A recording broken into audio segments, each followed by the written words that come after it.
Shalom, silakan duduk kembali. Bapak, Ibu, saudara-saudara, kita akan membaca dari Alkitab kita, yaitu Kitab Raja-Raja pasal 10. Kitab Raja-Raja pasal 10. Kita akan membaca ayat yang 1 sampai dengan ayat 13.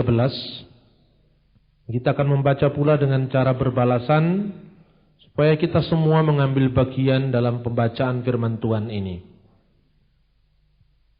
1 Raja-Raja 10 ayat 1 sampai dengan ayat 13. Kunjungan Ratu Negeri Seba. Ketika Ratu Negeri Seba mendengar kabar tentang Salomo berhubung dengan nama Tuhan, maka datanglah ia hendak mengujinya dengan teka-teki. Ayat 2.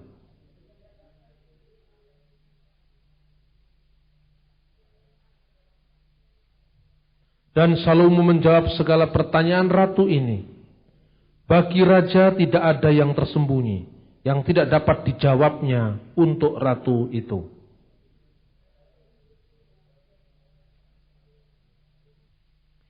Makanan di mejanya, cara duduk pegawai-pegawainya, cara pelayan-pelayan melayani, dan berpakaian, minumannya dan korban bakaran yang biasa dipersembahkannya di rumah Tuhan. Maka tercenganglah ratu itu.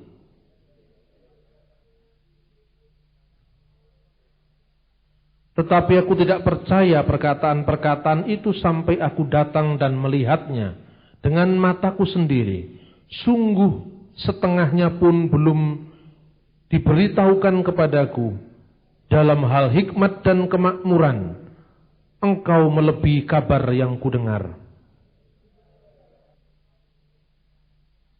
Terpujilah Tuhan Allahmu yang telah berkenan kepadamu semikian, hingga ia menundukkan kau di atas takhta kerajaan Israel.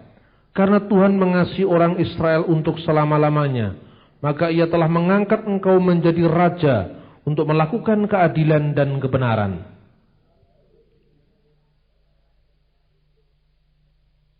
Lagi pula kapal-kapal Hiram yang mengangkut emas dari Ofir, membawanya dari Ofir sangat banyak kayu cendana dan batu permata yang mahal-mahal.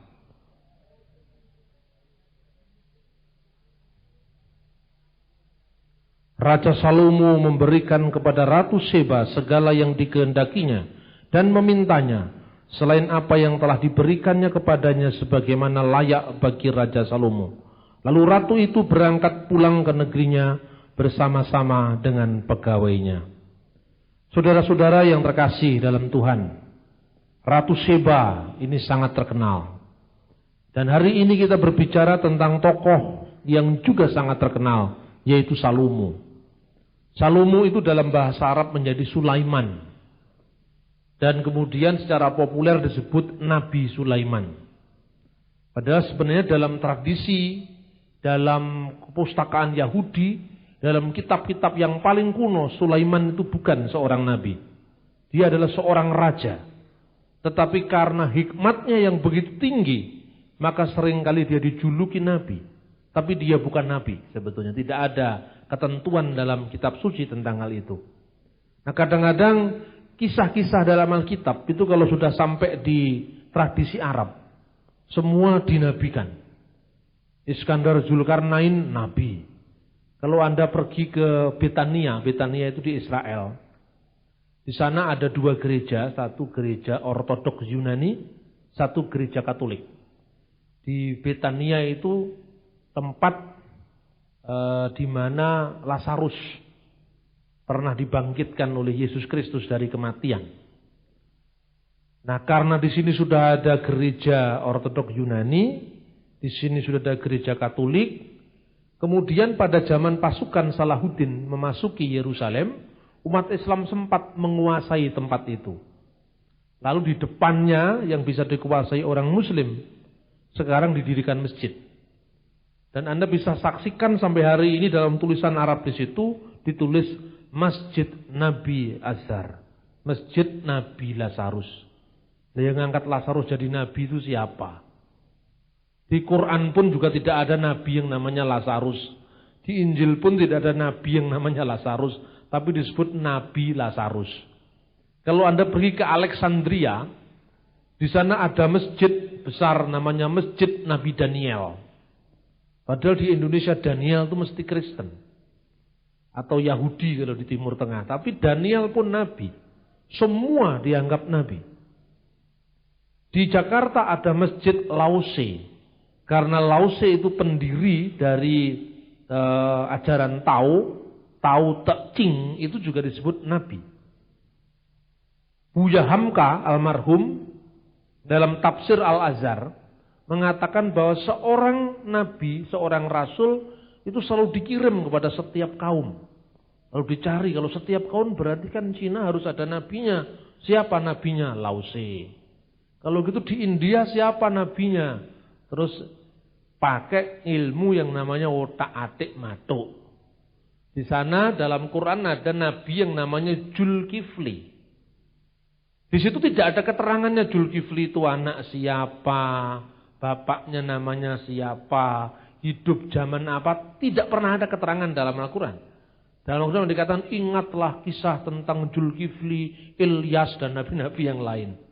Kemudian sama Buya Hamka di otak-atik, Zul itu Buddha, Kifli itu Kafilawastu. Jadi itu Siddhartha Gautama sang Buddha dari Kafilawastu. Jadi Nabi pun diakui Buddha sebagai Nabi. Nah, kemudian beberapa teolog Islam kemudian mengatakan, loh sekarang kalau Islam mengakui Nabi-Nabi sebelumnya, Musa diakui, Yesus diakui, Siddhartha diakui, kenapa kok orang Kristen tidak mau mengakui Muhammad? Ini kan tidak toleransi, tidak toleran. Terus saya jawab, loh karena Nabi Muhammad itu adanya 700 tahun sekitar kurang lebih setelah Yesus. Karena itu tidak ada catatannya di sini. Jadi sulit untuk memaksa orang Kristen menerimanya, kan begitu kan? Loh tapi kan Islam bisa menerima Yesus, bisa menerima Musa, bisa menerima Lause, bisa menerima Siddhartha Gautama. Iya bisa. Terus saya balik. Kalau menerima Nabi setelah Muhammad bisa enggak? Wah itu palsu lah, palsu jari ini sampean. Bagi mereka enggak palsu kan gitu kan. Penyakitnya kaum agama itu adalah memaksakan paradigmanya kepada agama lain. Inilah akar dari kesalahpahaman agama-agama. Kemudian paradigma kita yang kita paksakan itu kalau tidak cocok kita nuduh yang lain palsu. Kan begitu intinya. Nah sekarang ini era keterbukaan, tidak bisa seperti itu lagi. Saya ingin menggambarkan nabi-nabi itu adalah sosok historis yang nyata, bukan dongeng. Karena itu saya terilhami untuk mengangkat Salomo ini apa? Ketika kemarin saya kurang lebih 1 bulan tinggal di Timur Tengah. Karena untuk menyelesaikan riset saya mulai akhir bulan April sampai awal bulan Juni. Saya tinggal di Timur Tengah. Saya melihat banyaknya buku-buku yang beredar tentang sejarah kenabian. Yang membuat saya terusik. Lah ini orang Kristen, orang Yahudi, orang Muslim. Tinggal di tempat yang sama. Kok tidak mau saling membaca? Ini kan persoalan. Jadi bagi orang Timur Tengah itu salah satu pola toleransi itu koeksisten. Kita saling ada, tidak saling mengganggu. Ya milikku ya seperti ini, milikmu ya seperti itu. Lakum dinukum waliyadin. Bagiku agamaku, bagimu agamamu, selesai. Itu baik, tapi tidak yang terbaik. Karena kalau kita bertemu dengan orang lain, pasti kita mendengar pemikiran orang lain. Kita harus mendengar. Seperti orang lain juga mau mendengar saya juga ingin mendengar orang lain. Baru itu namanya top markotop itu namanya. Hebat, karena apa? Kita mengerti kebenaran bukan karena apa yang kita pahami dari agama kita, tapi juga mengerti orang lain. Nah ini saudara-saudara, karena itu kenapa saya contoh seperti ini. Ketika toleransi itu ada koeksisten, kita saling ada, aku di sini, engkau di situ, sama saja, itu koeksisten. Kita saling ada tanpa saling mengganggu. Itu mutunya kira-kira sama dengan tingkatan sesama bis kota dilarang saling mendahului. Tunggal guru, ojo saling ganggu. Gitu kira-kira seperti itu. Tetapi dalam konteks sekarang adalah pro-eksisten. Artinya pro-eksisten, kita saling ada dan kita saling mengerti. Kita saling ada dan kita saling memahami. Kita saling ada dan kita saling berbagi. Nah, ini yang sulit dilaksanakan. Karena setiap agama itu punya ego masing-masing. Padahal kalau ini nggak dilaksanakan, bencananya lebih besar. Kalau situasi aman, lakum dinukum baliyadin itu cocok. Situasi aman. Tapi kalau situasi tidak aman, contohnya Ambon. Ambon tuh ratusan tahun pela gandong, itu bisa membersatukan orang Ambon. Kristen, Ambon, Islam, yang Islam dirikan masjid, yang Kristen bekerja untuk dirikan masjid, yang Islam, yang Kristen dirikan gereja, yang Islam bekerja untuk membantu pendirian gereja. Itu ratusan tahun. Tapi hanya diprovokasi pelan-pelan hanya karena ada orang Kristen mukul orang Islam, atau sebaliknya orang Islam mukul orang Kristen di pasar.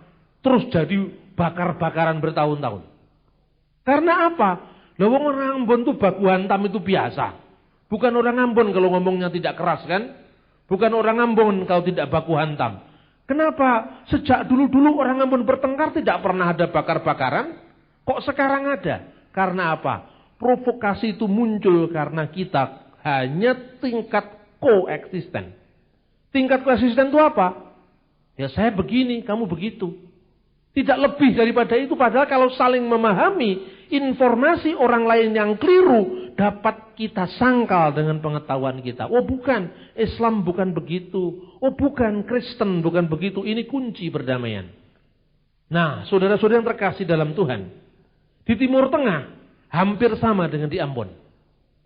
Maka saya itu mengagumi Indonesia, tanah air saya.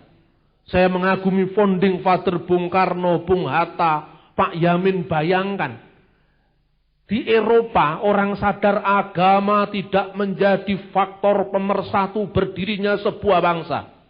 Itu baru tahun 1882 ketika seorang datuknya pergerakan nasionalisme, pemikir besar nasionalis yang bernama Ernest Renan berbicara di depan Universitas Sorbonne. Itu pun setelah dia belajar perpecahan Belgia dan Belanda. Baru dia sadar 1882. Lebih tua Pangeran Diponegoro. 500 tahun kurang lebih sebelum peristiwa Ernest Renan yang mengilhami para founding father kita. Emputan Tular sudah bicara tentang Bhinneka Tunggal Ika 1380. Luar biasa Indonesia ini. Maka dulu Indonesia dikagumi. Indonesia itu dipuja-puja oleh forum dunia. Indonesia itu mengilhami tokoh-tokoh besar dunia. Tetapi apa yang tinggal sekarang? Indonesia pengekspor TKI terbesar. Indonesia miskin. Indonesia kumuh. Indonesia pusat terorisme.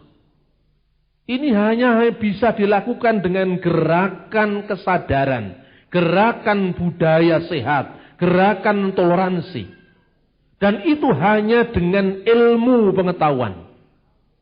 Saudara-saudara terkasih dalam Tuhan. Saya mengangkat ini karena saya melihat coba sekarang. Israel ya.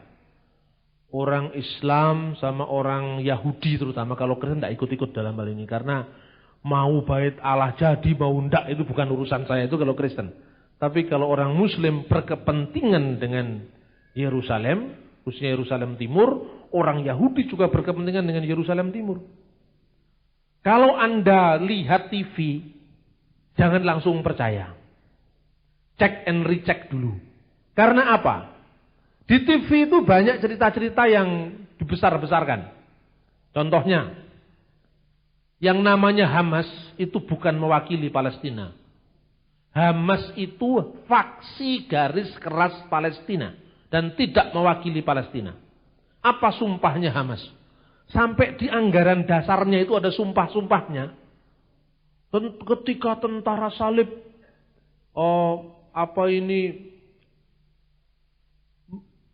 menghina Nabi Muhammad, dikatakan ketika menaklukkan Yerusalem, Muhammad banyak istri.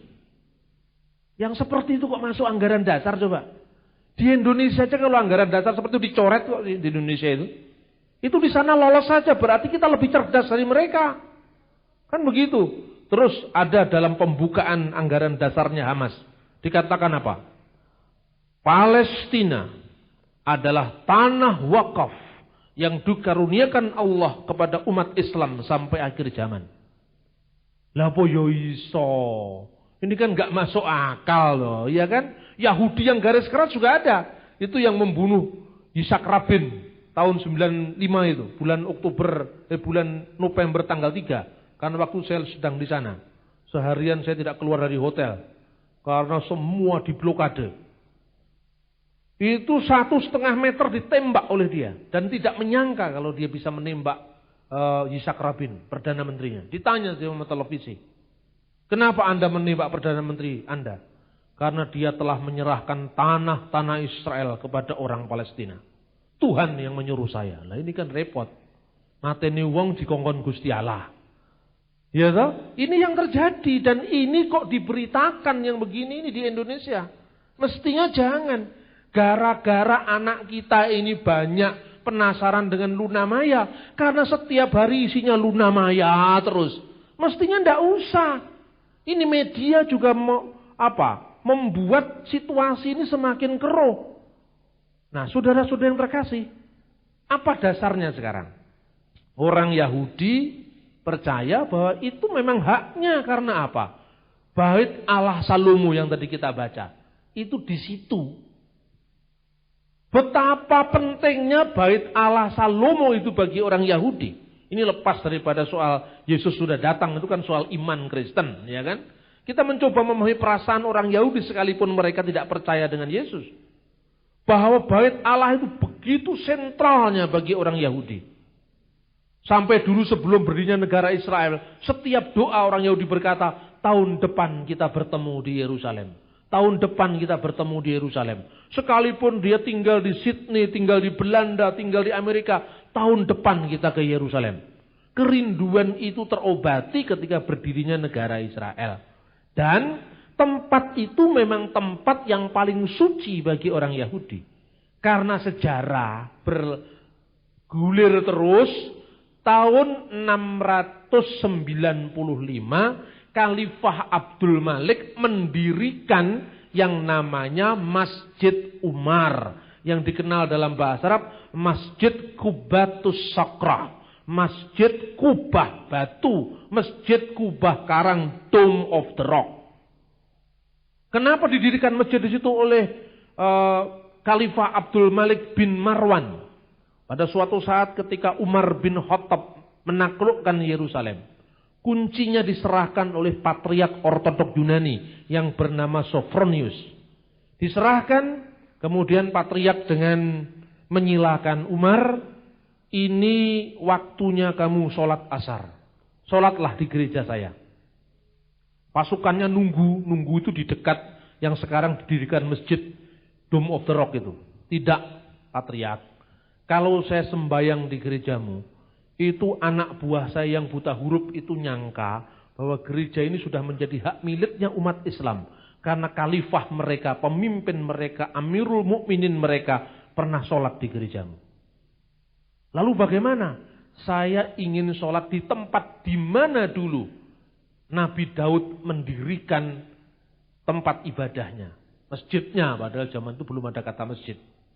Kemudian datang.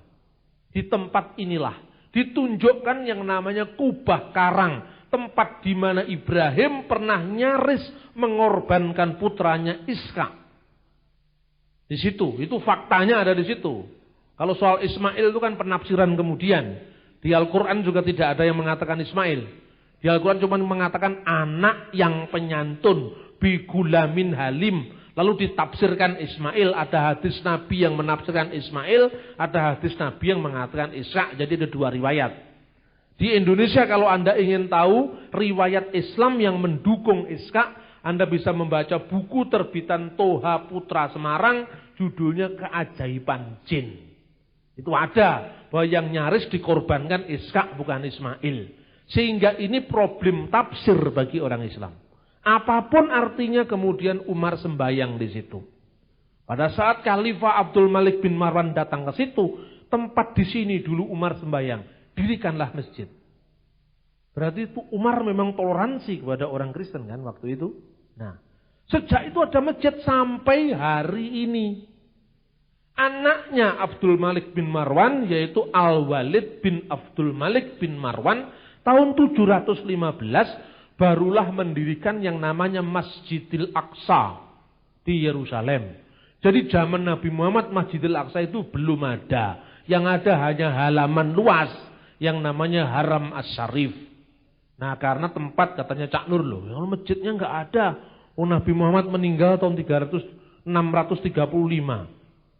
Nah padahal masjidnya baru didirikan tahun 715. Bagaimana Cak Nur? Lalu Cak Nur mengatakan, setiap tempat di mana orang bersujud itu namanya masjid. Katanya gitu jawabannya. Nah itu soal urusannya saudara-saudara muslim. Saya hanya cerita kompleksitas Israel seperti apa. Kemudian setelah di situ sekarang kan ada dua masjid. Masjid Umar dengan Masjid Aqsa di situ. Di bawahnya itu tempat yang namanya Ruang Maha Kudus. Sejak tahun 1997 orang Israel menggali itu yang dikenal dengan terowongan Bait Allah. Sampai hari ini.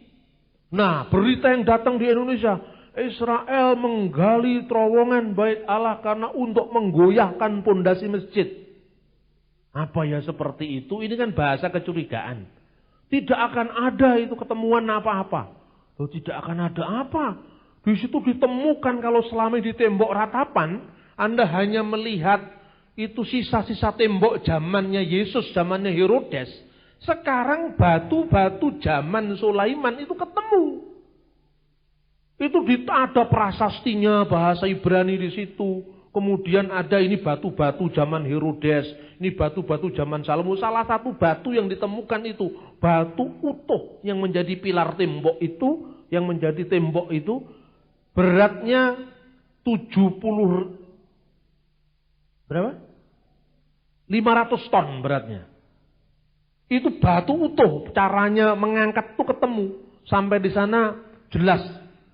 Nah, jadi orang Israel mencari situsnya Bait Allah dengan arkeologi. Nah, sekarang bandingkan dengan apa itu pengkhotbah-pengkhotbah muslim di Indonesia yang suka apa itu demo terus itu nggak ngerti-ngerti demo. Ceritanya apa? Bandingkan. Pada suatu hari Nabi Sulaiman alaihissalam ketemu dengan iring-iringan semut. Nah ketika semut itu akan terinjak, semutnya mengatakan, ya Rasulullah, mau semut karo ngomong karo wong. Coba bayangkan, semut masa ngomong dengan Nabi Sulaiman, coba bayangkan. Ini sejarah apa dongeng?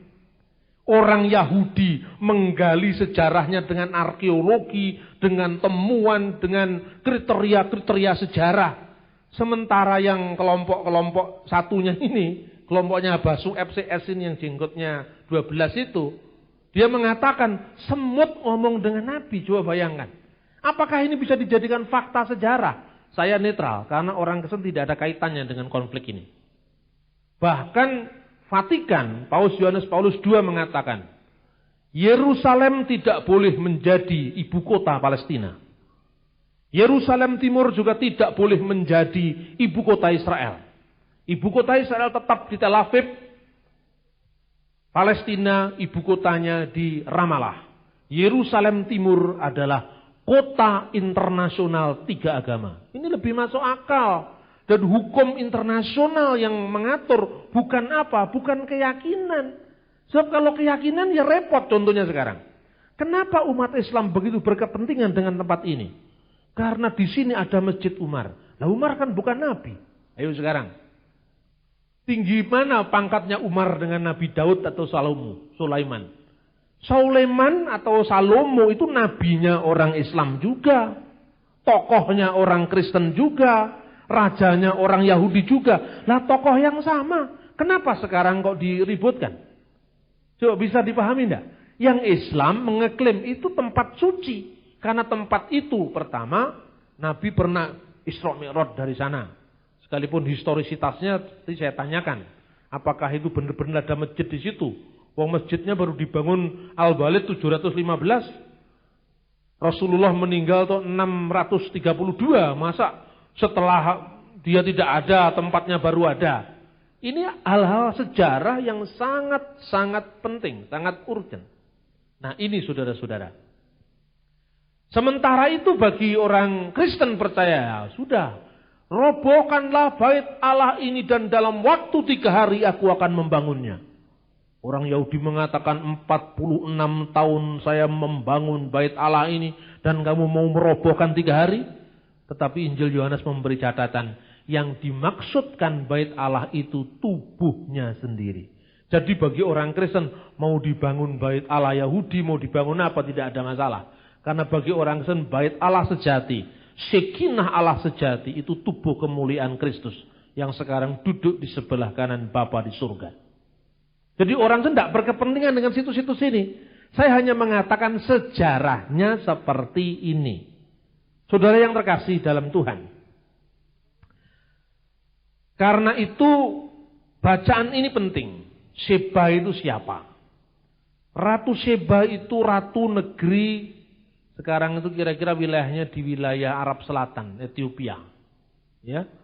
Dia sangat-sangat mengagumi kabar-kabar tentang kebesaran Raja Salomo. Kemudian dia datang ke sana mau menguji hikmatnya Salomo.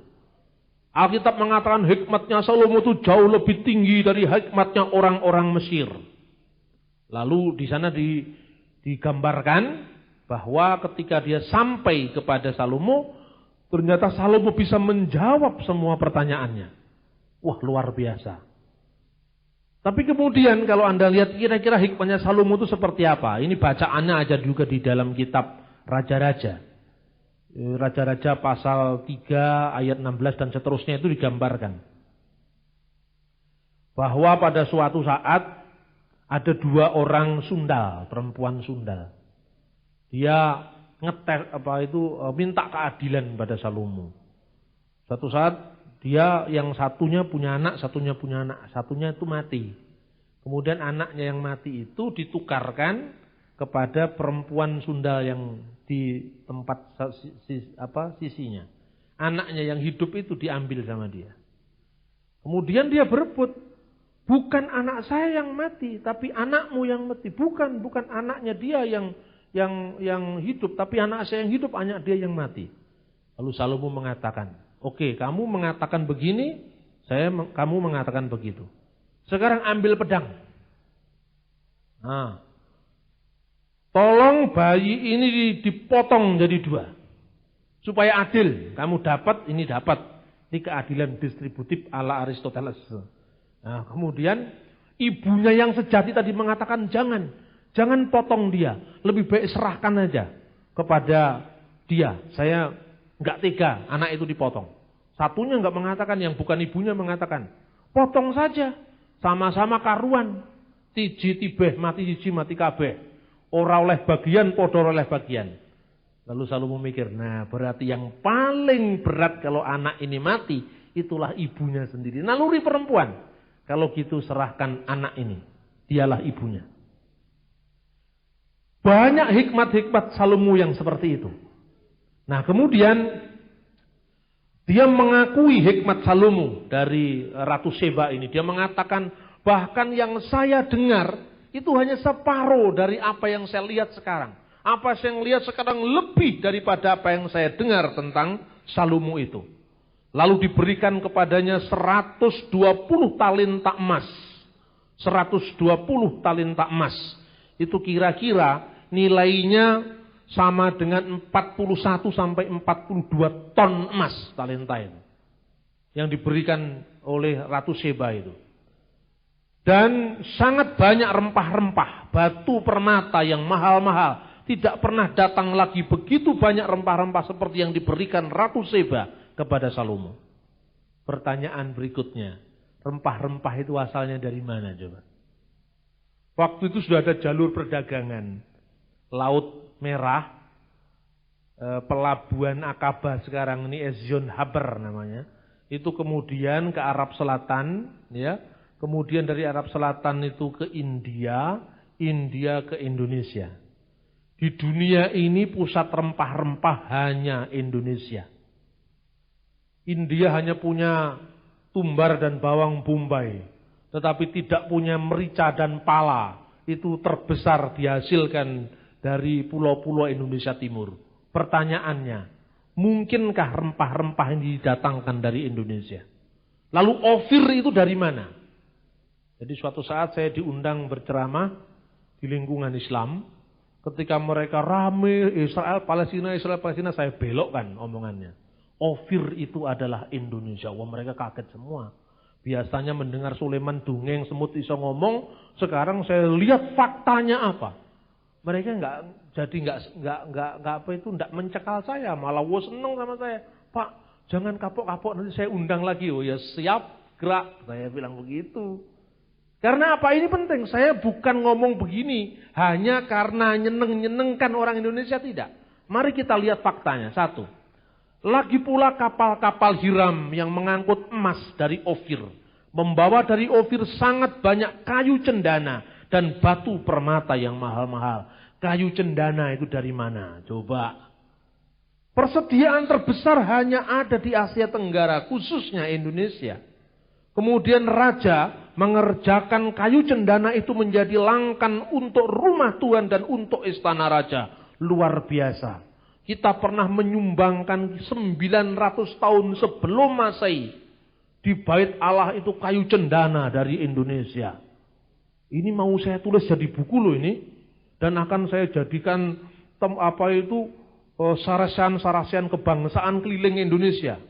Ternyata bait Allah yang dibangun oleh Nabi Sulaiman, bahasa populernya kan begitu. Baitul Maqdis itu kayu cendananya dari Indonesia, emasnya dari Indonesia. Jadi Indonesia ini negeri yang sangat dicintai oleh Tuhan, kan gitu. Sambil merdeka, itu kan. Jadi orang akan melihat, wah kalau gitu kenapa saya harus mikir dongeng? Kenapa saya tidak mikir fakta sejarah?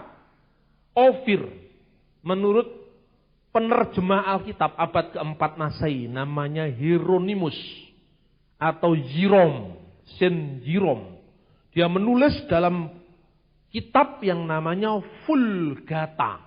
Dalam Vulgata itu tidak sebanding emas dari Ofir. Diterjemahkan emas dari Ofir adalah emas dari India. Flavius Josephus, seorang ahli sejarah abad pertama, sejaman dengan Yesus, dia mengatakan Ofir adalah Ofara di India Utara. Ofir itu Ofara di India Utara. Yang lain-lain mengatakan itu ada di Somalia. Yang lain-lain mengatakan itu ada di Oman, Arab Tenggara. Tapi persoalannya, Alkitab juga mengatakan jarak untuk pergi ke sana itu hanya diperlukan waktu setahun. Sementara jarak antara Ezion-Geber menuju ke Ofir digambarkan dalam Alkitab dengan bongkar pasangnya kapal itu 3 tahun. Jadi terlalu jauh, terlalu dekat kalau Oman, terlalu dekat kalau India. Yang paling mungkin yang lebih jauh dari India. Apa itu sampai 3 tahun? Kalau Anda belajar tentang pelayaran abad-abad sebelum Masehi, misalnya tulisannya, geografinya Ptolemeus yang menyebut Indonesia itu adalah pulau emas. Itu seorang penulis dari Alexandria pada abad pertama Masehi juga, abad 150 Masehi, Ptolemeus. Nah, saudara-saudara yang terkasih dalam Tuhan, kayu cendana dan juga dikatakan 2 jenis kera, itu ada di dalam kitab Tawarik. 2 jenis kera. Ya kera itu juga memang banyak spesiesnya di India ada, di mana-mana ada. Tetapi kera, cendana, emas terbesar, mana dia? Ini yang menjadi masalah. Selama ini orang mengatakan Ofir itu Ofara, India Utara. Tetapi kita tanya pada sejarawan India, apakah negerimu adalah penghasil emas terbesar? Jawabannya ada di Srimad Walmiki Ramayana. Dalam Srimad Walmiki Ramayana dikatakan, ini ceritanya, kalau Ramayana versi India kan tidak sama dengan Anoman lumpat sampun. Itu Ramayana sudah dijawakan. Kalau Ramayana India namanya bukan Dewi Sinta tapi Sita. Rama itu Ram. Ragupati Rajanara Jaram Patita Pawana Sitaram Sitaram Jaya Sitaram. Itu bahasa Sanskerta. Pemujaan kepada Rama Sita. Ketika Sita diculik oleh Rahwana. Dan Rahwana itu asalnya dari negeri Sri Lanka. Langka Ngalengko Dirojo. Itu Sri Lanka. Terus kemudian orang Jawa dikatakan Ngalengko. Ya kan? Terus kemudian di sana ada tempat yang namanya Bale Simhala. Kemudian dijawakan Bale Sigolo-golo. Itu kan wong Jawa. Ngarani Jabal Al-Kaf, Jabal Lekat. Waduh, sak Jabal Lekat kok mas. Itu orang Indonesia lidahnya memang ya medok sekali. Tapi kalau lidah saya sudah internasional. Arab ya mirip. Sanskrit ya mirip. Gitu karena sering banyaknya keluyuran yang seperti itu. Nah saudara-saudara, ketika Anoman disuruh mencari oleh Rama. Anoman kienek tenan itu bukan masalah. Itu yang penting bahwa itu karya sastra abad kedua Masehi. Tahun 150. Dikatakan Rama berkata demikian pada Anoman. Yatna wanto Jawa Dwipam. Sapta Rajo Pasobitam. Suwarna Dwipa Rupya Kamanditam. Jelajahilah negeri Jawa. Negeri Nusantara. Yang dikelilingi oleh 7 pintu gerbang yang terbuat dari emas. Suwarna Dwipa, Pulau Sumatera, tambangnya emas. Loh, sejarawan India yang dirujuk oleh Yosepus, yang dirujuk oleh ahli-ahli sejarah abad pertama, kedua, tiga, keempat Masehi, waktu itu belum tahu Indonesia. Waktu itu belum tahu bahwa ada negeri yang laksana cuwilan Firdaus di bumi. Waktu itu belum tahu tentang itu. Karena itu dia menafsirkan paling jauh ya India kan begitu. Nah orang India sendiri tidak merasa penghasil emas. Bahkan di akhir Sloka Ramayana itu dikatakan demikian. Di negeri paling timur dari kepulauan itu. Yaitu maksudnya Nusantara, Dwipantara itu. Ada satu gunung yang namanya Gunung Sirsira. Parwata Siro namanya Gunung Parwata. Puncaknya bersalju tinggi menyaput langit. Dikunjungi oleh dewa dan danawa. Mana itu? Gunung Jayawijaya. Di Papua. Gunung Jayawijaya itu kan ada saljunya. Di sana dikunjungi oleh dewa. Karena orang India tidak tahu tempat itu terlalu jauh. Dan danawa. Danawa itu yang menjadi bahasa Jawa Danowo, artinya buto. Jadi bagi orang India, ini kurang ajarnya orang India. Orang hitam-hitam itu dianggap buto sama dia. Itulah yang disebut orang Papua. Karena orang India menyebutnya buto, raksasa. Sama dengan Anoman, Sugriwa, Subali. Itu sebetulnya bukan kera. Tapi orang Arya itu ras India yang menang. Itu ketika menaklukkan ras Dravida yang tinggal, orang Dravida itu primitif, dia tinggal di pohon-pohon, maka disebut Wanara, manusia pohon, manusia yang tinggal di pohon-pohon, kemudian oleh orang India dijadikan kera. Lalu di Indonesia Wanoro, jadi Ketek Anoman, Ketek Anilo, itu sebetulnya suku Dravida. Ini menariknya identifikasi sejarah. Jadi ketika Hieronymus penerjemah Alkitab dalam bahasa Latin menunjuk bahwa Ofir itu adalah India. Orang India sendiri mengatakan kami bukan penghasil emas terbesar. Kami harus mendatangkan emas dari negeri kepulauan jauh. Dari timur yang jauh. Yaitu negeri Dwipantara atau negeri Nusantara. Bahkan Nusantara dikenal sebagai bermain-main di tepian pantai. Ini syair Kalidasa. Saat itu angin sepoi bertiup. Semerbak wangi bunga-bunga cengkeh, bunga-bunga lawanga. Itu syair India abad ketiga Masehi. Jadi India memuliakan Nusantara. Tapi kenapa disebut India Nusantara ini? Samudra kita kan disebut Samudra India. Karena selama ini Indonesia dianggap imajeri dari India. Fakta mau saya kemukakan. Abad kedua ada yang namanya Didascalia Apostolorum. Itu merupakan naskah gereja purba yang berbicara tentang pelayanan atau peta pelayanan yurisdiksi para rasul. Thomas ketika dibuang undi dia pergi ke India menurut sejarah abad kedua dikatakan kamu akan diutus di India dan negeri-negeri kepulauan jauh. Jadi tugasnya Rasul Thomas itu ke India dan negeri-negeri kepulauan jauh. Di mana negeri-negeri kepulauan jauh? Negeri-negeri kepulauan jauh itu adalah tanah Nusantara. Saya terharu membaca temuan ini. Karena itu sudah lama saya uncai dikit-dikit mulai tahun 1999. Saya mencari datanya, ketemu itu dari Benares ada buku Srimad Walmiki Ramayana. Saya pergi ke Israel ketemu Didascalia Apostolorum dalam bahasa Yunani. Saya pergi lagi ke tempat lain, saya bertemu dengan beberapa naskah. Termasuk yang kemarin itu banyak naskah yang saya temukan selama saya 1 bulan tinggal di Mesir. Dan ini saya jadikan mungkin adalah sumpah Nusantara setelah Sumpah Pemuda. Agar negeri ini tetap bersatu, negeri ini juga tetap memuliakan Tuhan. Tetapi yang saya lihat dari konteks kitab suci. Orang ini tidak suka dengan Alkitab meskipun Alkitab ini sejarah. Karena dianggap Kristen. Kan begitu kan? Tetapi dengan saya tulis di forum kebangsaan, semua orang akan membaca Alkitab. Amin saudara-saudara.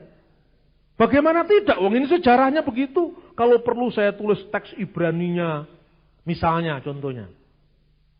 Deskripsi tentang kepulauan jauh menurut naskah gulungan kitab Nabi Yesaya yang berusia 2150 tahun. Ayo sekarang, sefanatik apapun pasti dia ingin lihat naskah yang usianya 2150 tahun, The Dead Sea Scroll. Di situ ada ungkapan tentang Indonesia dalam kitab Nabi Yesaya, nanti akan saya bacakan.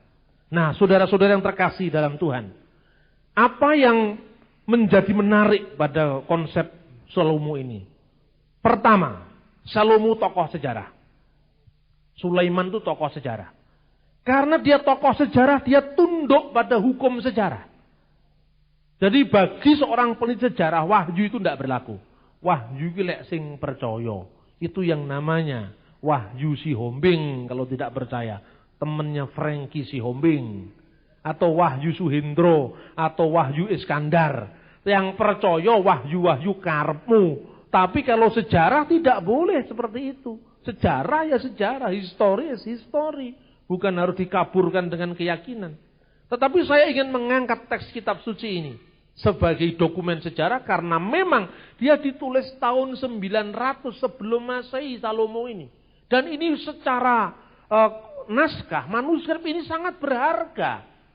Sehebat apapun Quran dianggap sebagai wahyu Tuhan, abad ke-7. Sejaman dengan Borobudur, tidak ada nilainya. Kan begitu pola pikirnya. Jangan kemudian gara-gara wahyu semua batal. Semua tidak berlaku karena wahyu Allah subhanahu wa ta'ala. Iya menangnya dewe kalau itu. Bagi saya, lo kenapa Pak? Kok Al-Quran tidak dikutip di tulisan Anda? Nah ini abad ke-7 sejaman dengan Borobudur. Masa saya kutip? Wong yang diberitakan ini adalah abad-abad pertama Masehi, abad 9 Masehi. Nah yang namanya Nabi Sulaiman itu kan hidupnya abad 9 sebelum Masehi. Ya naskahnya satu-satunya ini. Sampai mau nggak seneng dengan Alkitab, kepeksa seneng karena memang ini naskahnya. Nggak ada dokumen yang selengkap ini. Sampai nggak seneng, kepeksa seneng ora apa-apa. Karena nggak ada dokumen lain mau apa sekarang? Bener apa enggak? Saya ingin wacana-wacana ini dikenal orang banyak. Jadi kitab suci itu menjadi pusat pembelajaran. Menjadi pusat di mana orang akan mengacu kitab suci. Sejarawan mengacu kitab suci. Bukan hanya di gereja. Ini gerakan yang sedang saya lancarkan sekarang. Saya yakin gerakan ini akan berhasil. Karena apa? Karena memang orang ingin tahu itu lebih besar. Tadi malam saya bicara di Parisada Buddha Nichiren Sosu. Pertemuan generasi muda Buddha Nichiren Sosu di Lamongan. Dibuka oleh Bupati Lamongan. Siang tadi saya sudah pulang karena saya pelayanan di sini. Penceramahnya adalah Wakil Gubernur Jawa Timur. Dan kemarin siang itu ceramahnya adalah Slamet Effendi Yusuf dari MUI, dulu pengurus Golkar. Nah, saya katakan di sana tentang fakta-fakta ini. Orang Buddha, orang Islam, ya kepeksa seneng memang faktanya hanya ini kok. Mau cerita Salomo, mosok abad ke-7 cerita Salomo. Kalau cerita tentang arkeologi Saudi Arabia pada abad ke-7, Quran bisa dijadikan sumber. Tapi kalau bicara Salomo, pembangunan Baitul Maqdis, ya tidak berlaku. Yang berlaku ya kepeksa ini Alkitab. Kowe ra seneng karepmu seneng kok, eneke megur iki kok.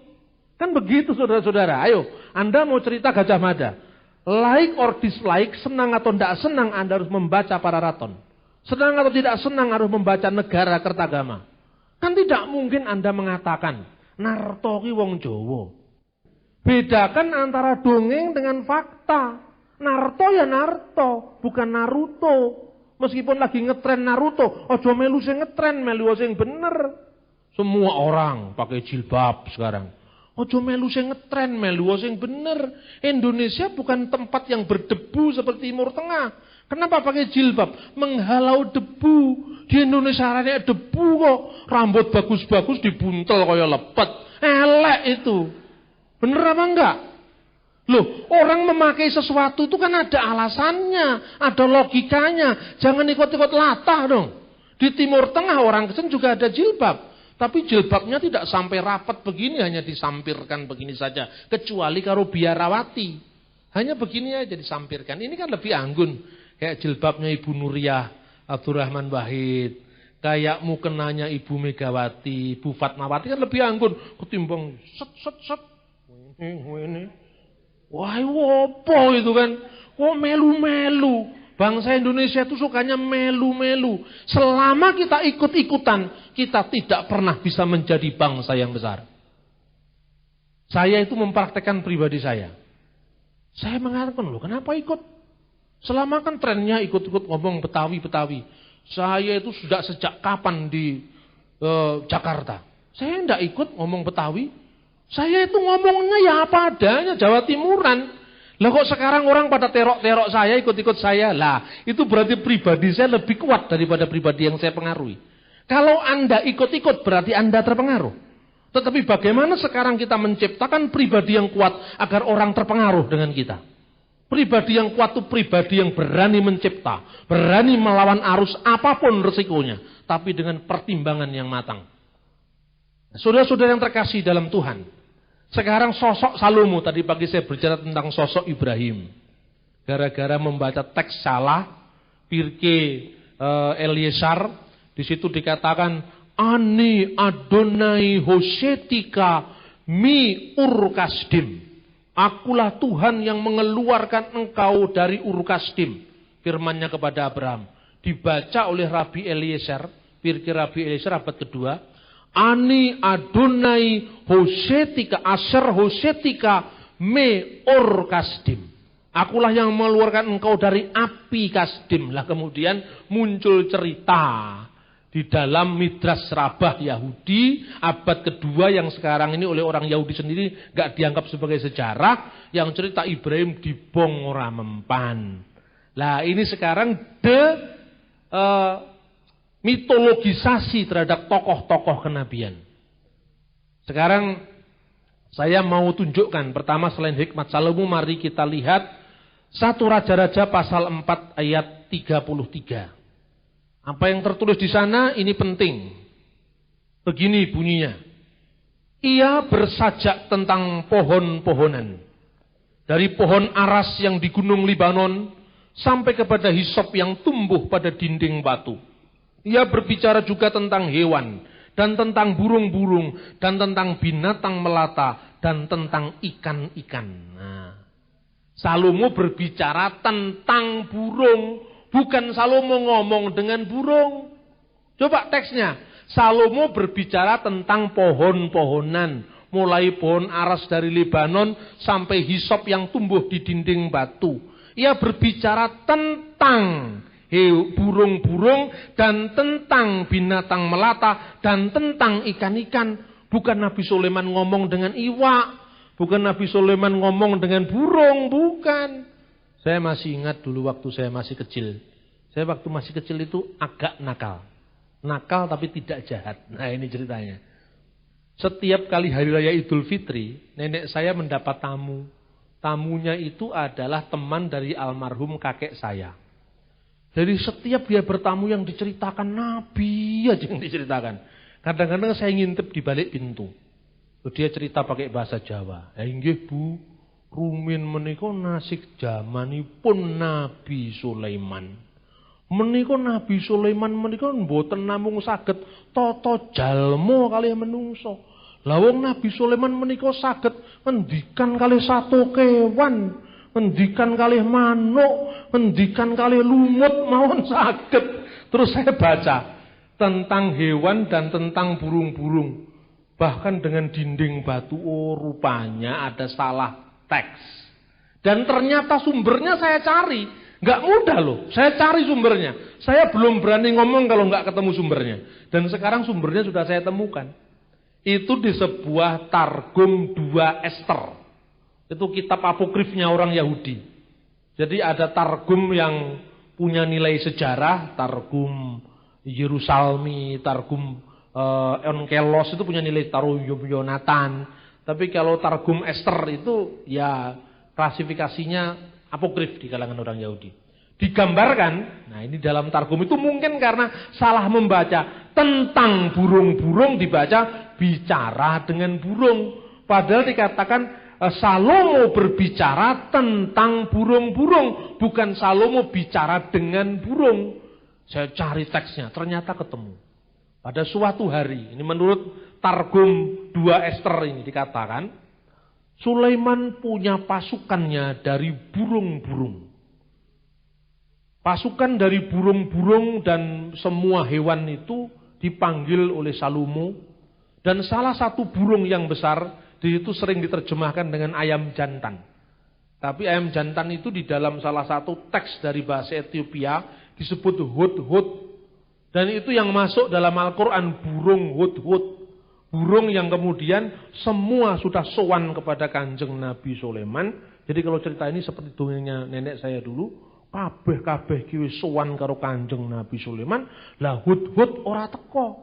Digoleki hud-hud, lek kowe ora teko tak beleh, katanya Nabi Sulaiman ceritanya gitu. Disembelih. Ternyata hud-hud itu atau ayam jantan besar itu tadi terbang di atas Ethiopia, di atas Sabak, Ratu Seba. Dan cerita tentang Ratu Seba ini di Quran menjadi seorang ratu yang sangat-sangat terkenal sampai menjadi acuan baldatun thayyibatun warrabbun ghafur. Negara yang makmur dalam perkenan atau ridho Tuhan, dalam makfirah Allah, dalam makfirah Tuhan. Kemudian burung ini lihat kepada raja atau Ratu Seba itu. Lalu ketika dia mau dibeleh sama Salomo, dibelah itu sembelih. Dia datang. Dari mana kamu? Hud-hud, kira-kira seperti itu. Maaf, Baginda, saya baru keliling-keliling dunia. Dan saya melihat di sana ada sebuah kerajaan di selatan yang tidak mau tunduk kepadamu. Oke. Lalu panglimanya Salomo memanggil burung-burung itu. Dan kemudian menuliskan surat di atas burung itu. Kemudian ditaruh di burung, di sayapnya burung itu, lalu burung itu terbang seperti pesawat Air Asia, sampai ke sana. Kemudian ketika burung itu mau turun, katanya Ratu Seba sedang menyembah laut. Nah, ini namanya juga dongeng, liting dongeng, intinya apa kan gitu kan. Kemudian lihat, lihat. Di situ ada burung yang mau menjatuhkan surat. Mungkin itu utusan dari negeri lain. Jatuhlah surat itu. Dan kemudian surat itu dari Salomo, Raja Israel. Wahai penguasa negeri Seba, apakah engkau tidak menanyakan tentang kesehatanku?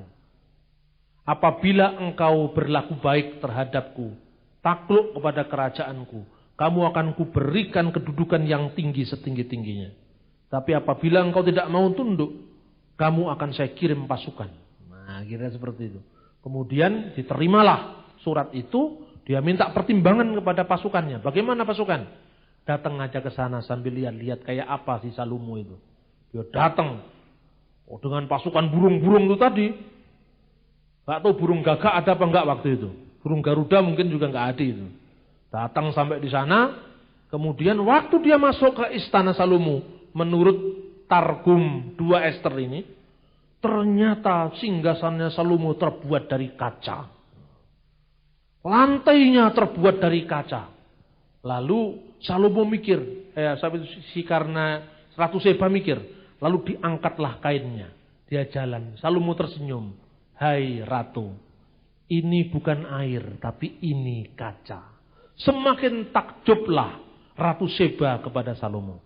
Cerita ini tidak ada di Alkitab, ini dongeng. Dan cerita ini kemudian masuk ke dunia Islam.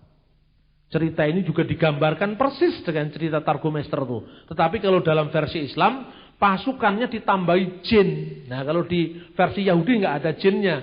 Ditambah jin, burung-burung, dan Hud-Hud tidak hadir. Persis sama intinya.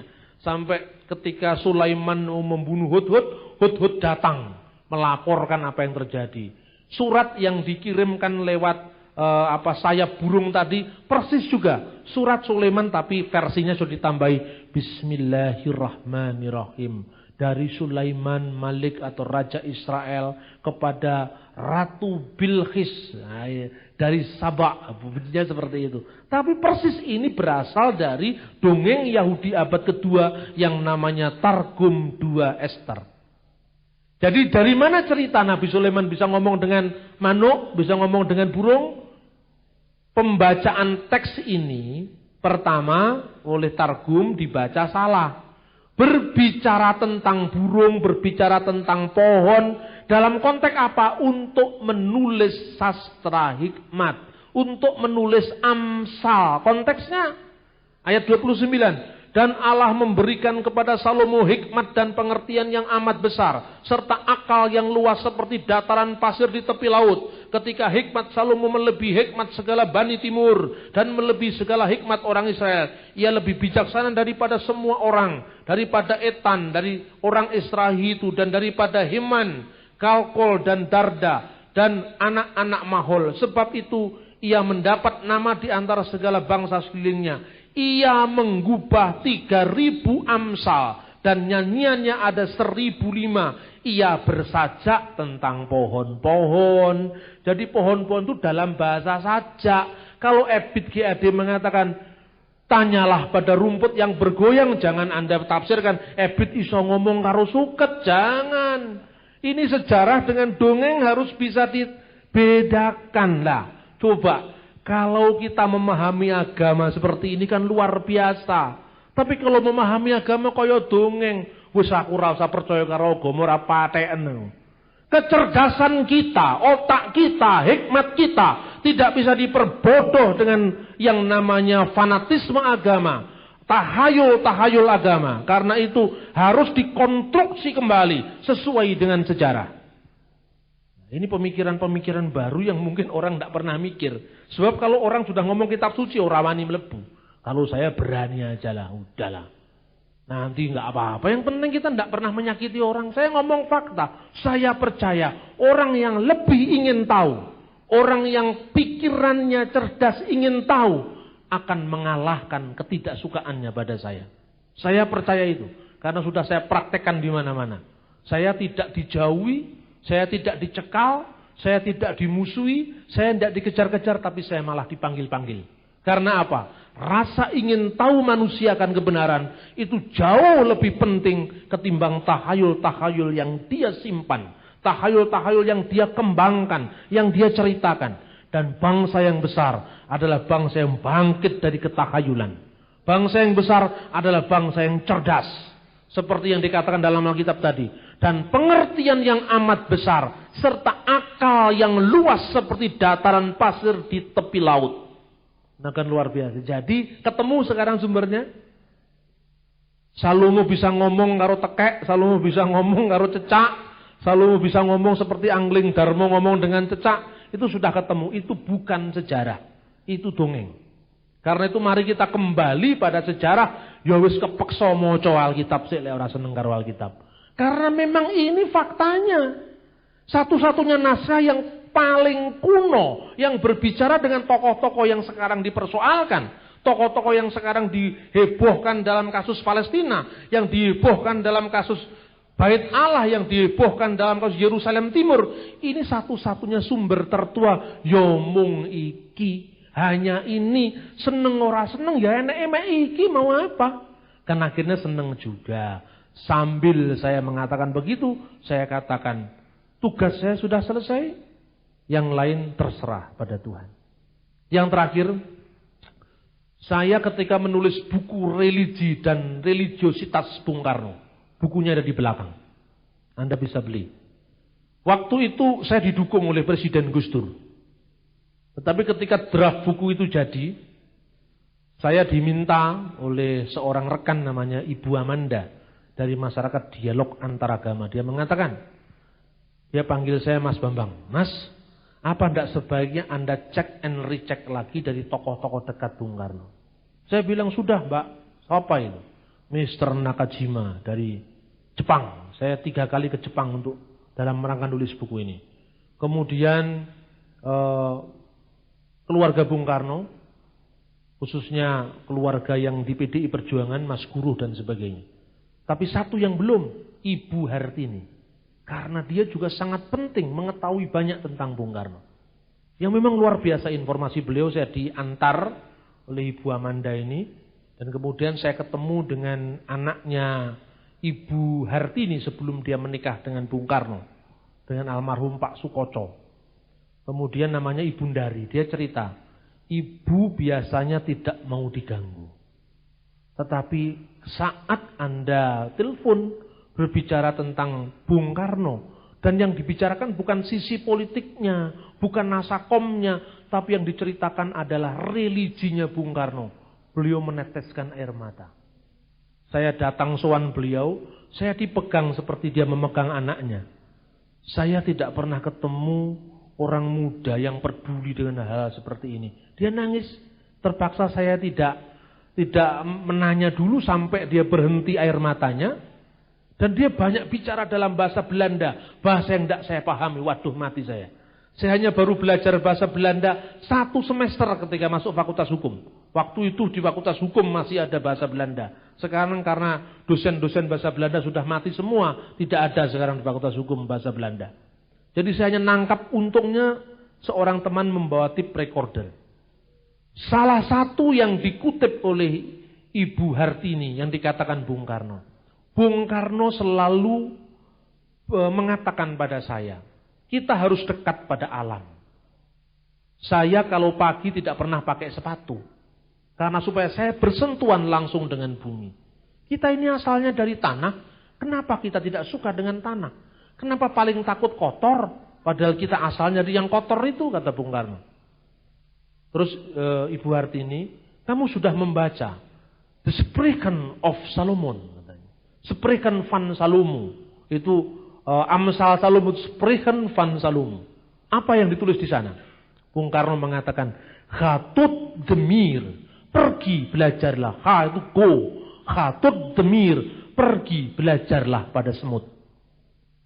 Semut yang tidak pernah punya raja, tapi punya tempat untuk menyimpan makanan. Itu dari mana?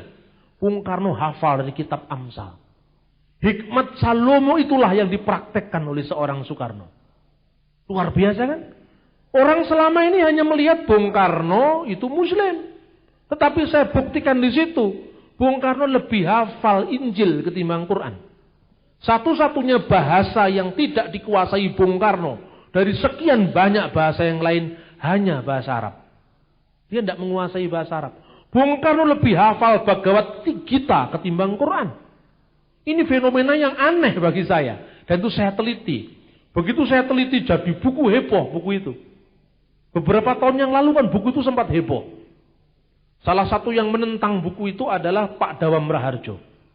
Bambang Nursena ini seorang yang menjauhkan Soekarno dari Islam. Terus saya katakan, Islam yang mana Pak? Kalau Islamnya Bapak mungkin iya.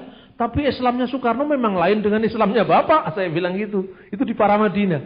Dan yang nyeponsori bedah buku itu Yayasan Wakaf Paramadina yang dipimpin oleh Nurkolis Majid. Saya ingin mengulang cara-cara seperti ini ketika saya mau mengangkat tentang pusaka tumpah darah Indonesia.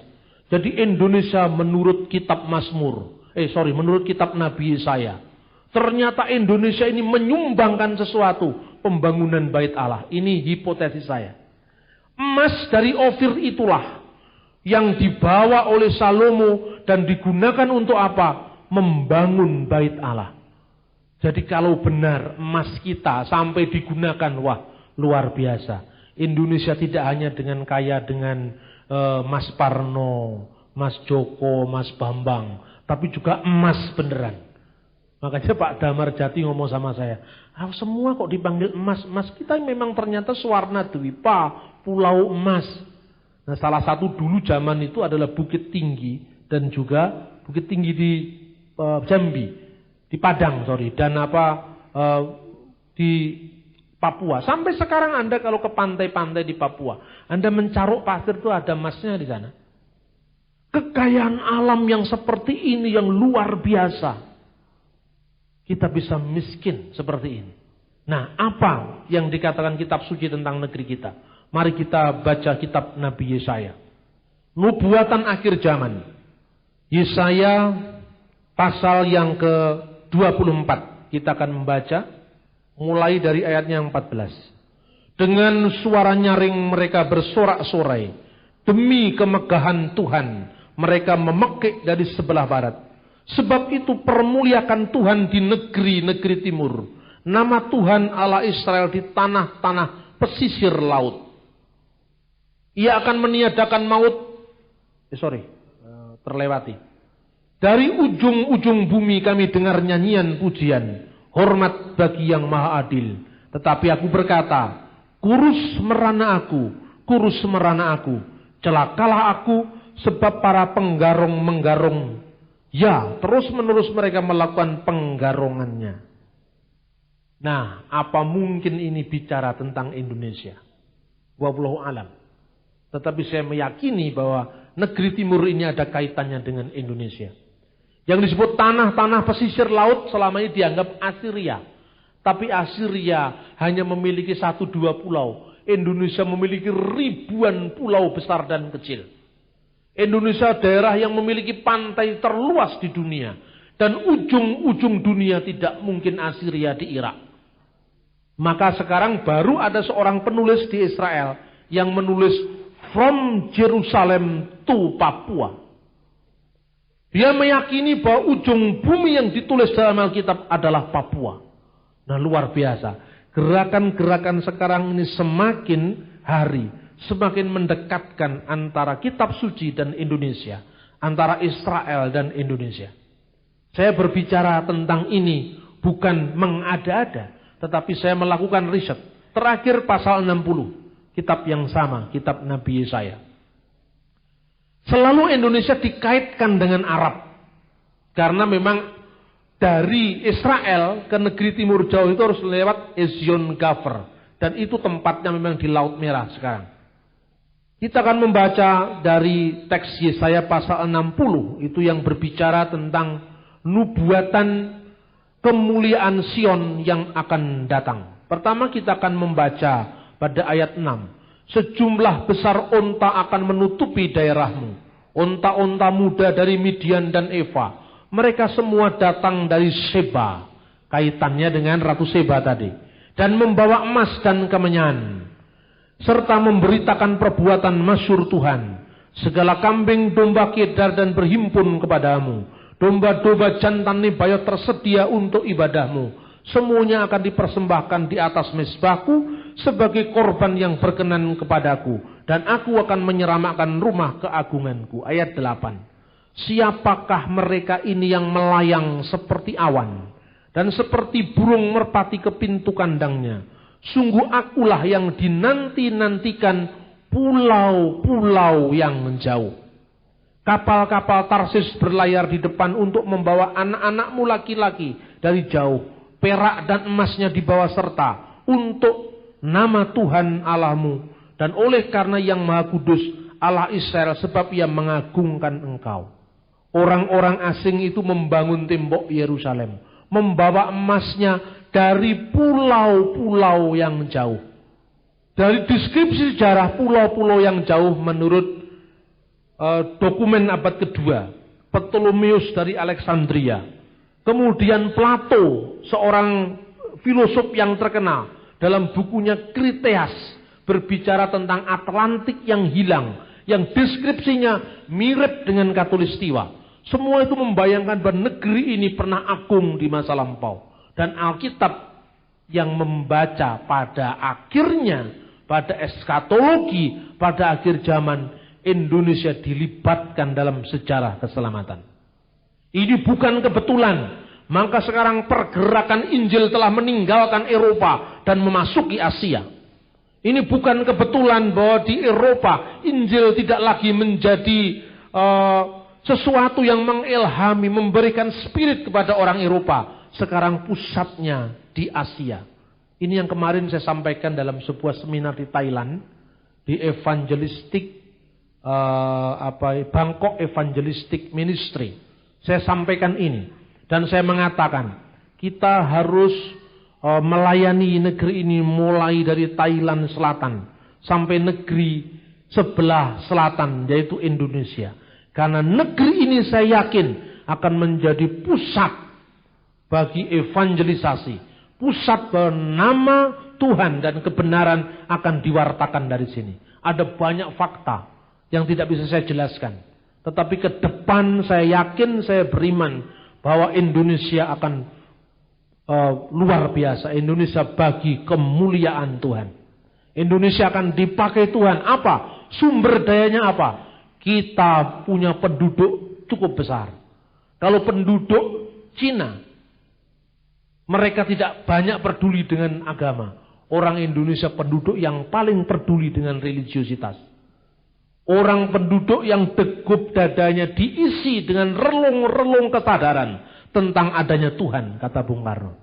Itulah Indonesia. Betapa hebatnya kalau Indonesia menjadi pusat bagi pewartaan kabar baik ke seluruh dunia. Karena itu apa? Catatan yang pertama, jangan lagi mengekor pada orang lain. Jangan lagi mengikut paradigma londo dingdong. Jangan lagi mengikut paradigma orang barat. Kembali ke jati dirimu. Tuhan akan memakai negeri ini. Tuhan akan membuat negeri ini hebat. Tuhan akan memulihkan negeri ini. Dan Tuhan akan membuat negeri ini menjadi pusat yang mewartakan kemuliaan nama Tuhan. Mari kita berdoa. Tuhan, terima kasih. Kami sadar, kami percaya, kami yakin bahwa Engkau punya rencana yang indah untuk Indonesia. Kami prihatin di tengah-tengah negeri kami yang sering didera oleh kemiskinan. Di tengah kelimpahan alam yang luar biasa, melimpah ruah, bagaikan untayan jamrud di Khatulistiwa. Tapi ironisnya negeri ini sekarang nyaris terpecah-pecah. Karena ideologi asing. Karena keyakinan-keyakinan yang tidak cocok dengan kebenaran. Saya percaya, kami percaya Tuhan, bahwa kuasa Tuhan akan melebihi dari kuasa-kuasa teroris dimanapun juga. Mereka datang untuk membunuh, tetapi Yesus datang untuk memberi hidup. Mereka datang untuk membinasakan, tetapi Yesus datang untuk memberi keselamatan. Kami percaya Tuhan, bahwa kuasa-Mu akan mengalahkan kuasa-kuasa dunia. Dan kami yakin bahwa peristiwa itu, penggenapan itu sudah dekat. Kami yakin dan kami percaya negeri-negeri kepulauan jauh akan memuliakan Tuhan. Akan memberikan persembahan-persembahan untuk menyemarakkan bait keagungan-Mu. Tuhan, kami rindu bahwa nubuat itu akan digenapi dalam waktu segera mungkin. Karena itu Tuhan ajar kami untuk mengumpulkan banyak orang agar dimuridkan. agar diberi pemahaman baru. Kami kadang-kadang tidak sabar dengan jalannya sekat-sekat organisasi yang tidak siap. Kami kadang-kadang juga tidak sadar dengan orang sekeliling kami yang tidak siap mengerti apa yang disampaikan. Tetapi kami percaya bahwa kuasa Tuhan akan mematahkan semua rintangan.